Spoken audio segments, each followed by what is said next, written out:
তুমি আর আপনার মধ্যে এখন কি আগে আসে সেটা বলতে কি হবে? তুমি কি আগে দাঁত দেখে হাসা হবে না।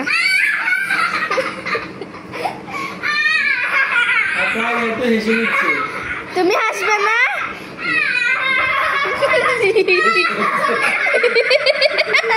বুঝছে এবার বসো। রেডি?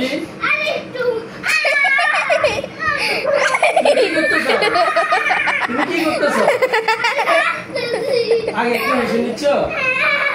আপনার আগে একটু হেসে নিচ্ছে যেহেতু হাসি করতে দিতে হবে।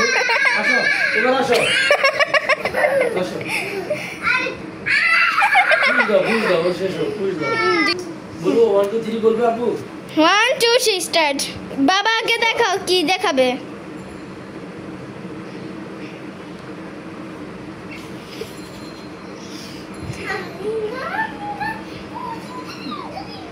এভাবে করলে হবে না, তাকাই দেখতে হবে, চোখে চোখে তাকাই দেখতে হবে।